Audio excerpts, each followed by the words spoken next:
Урматтуу окуучулар, өткөндөгү өтүлгөн сабактардын жыйындысы силер билесиңер, Сагындык Өмүрбаевдин Телегей романын бүгүн жыйынтыктап бүтөбүз балдарым. Демек, бүгүнкү сабак биздин романды бышыктоо сабагы же болбосо жалпылоо сабагы экен. Мен силерди 6 тайпага бөлүп койдум.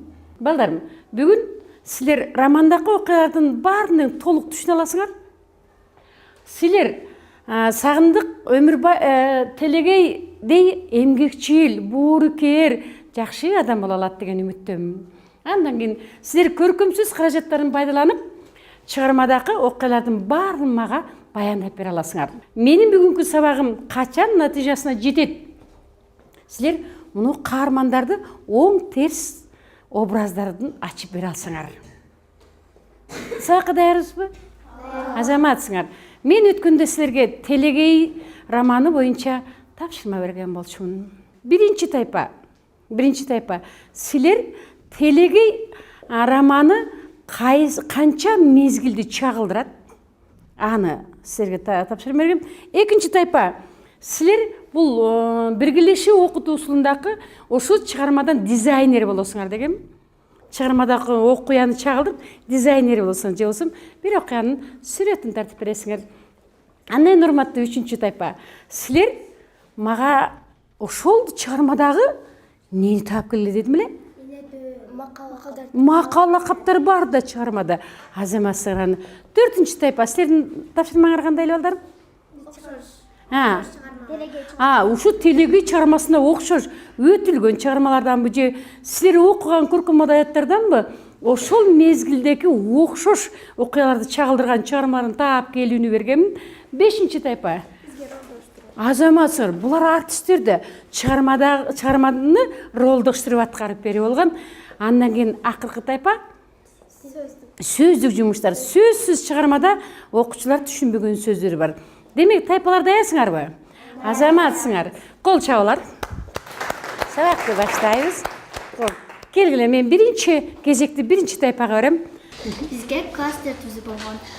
Мен Телегей баатирене, боорукер, эмгекчил, кайрымдуу, чыдамдуу, ынтымактуу, жанадагы жанадагы жаш кезинен жетим калган болгон. Мен Телегейди ушундай болду деп ойлойм. Дүйшөналы кандай болду экен, Артур? Сенин айтканыңа кошулам, жана Дүйшөналы бул Телегейдин жолдошу болгон. Ал күчтүү, бекем, балдарын жакшы караган аталардан болгон. Эми бирок ал Телегейди ким бакканын ким билет? Телегейди ким бакканын ким билет дейт Азаматсың. Отурбай. Уйласа кошулам. Телегейди тайэжеси баккан. Азаматсың. Тайэжеси абдан адепсиз, мээримсиз, аябайт.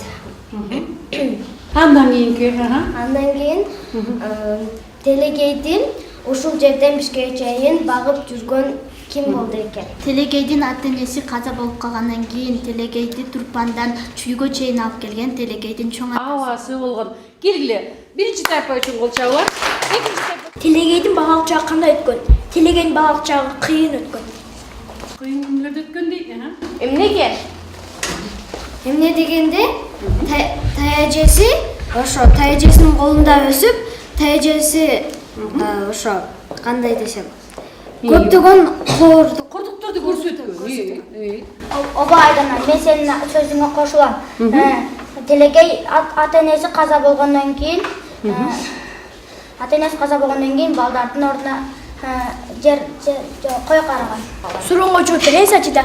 Анткени алар Телегей уктап жатканда үркүн башталып, ата-энеси балдарын алып өз киндик тамган жерине кетип жатканда, ата-энеси ачкалыктан көз жумушат. Азаматсың. Мен үчүнчү тайпага келейинчи. Азаматсың, сиз балдар Бизге бул чыгарманын ичинен макала каттарды келгиле дегенсиз. Биз бул чыгарманын ичинен 3 гана макала каттарды таптык. Биринчиси Эгиз улакка айрышы бак, ал жетпеген акыретчил, эркек баланы туурап, кыз Зара tutат. Азаматсың. Бул макалдардын мааниси кандай болду экен? Эгиз улакка айрышы бак деген бул чөп эгиздер тайпа даярдан турасыңар. 4-нчи тайпага келдим. Биринчиден мен аны Чыңгыз Айтматовдун чыгармасынан бетме-бет Саманчынын жолу Тылдаш түшкөн. жана атадан калган туяк деген чыгарманы тапкам. Бул жагын мен таба албай калдым. Жардам керек бизе. Ой, алтын балам. Sen айтмакчы эле, мен деле сенин сөзүңө кошулам. Саманчынын жолу, анан Бүкөн, Бүкөнтай, Чолпонбай, Бүкөнтай, Алакан, ушуларды эле таптым. Беш тайпага ырылдаштырабыз. Тиштес болду. Кыскача. Апамдын муздаган көкүрөгүн менин жашым жууп, тырбаңдап сол колумда да ошол замат оң колтугундагы төрсөйгө бирдеме урунга түштү. Ал бая жоолукка түйүлгөн бир чөйчөк талкан эмес беле? Байкуш апам такыр алдап тайып өзү өрүп баратканда гана искеп, таңдайына салып койгону болбосо, мында өзү да жарытылуу талчу эмес.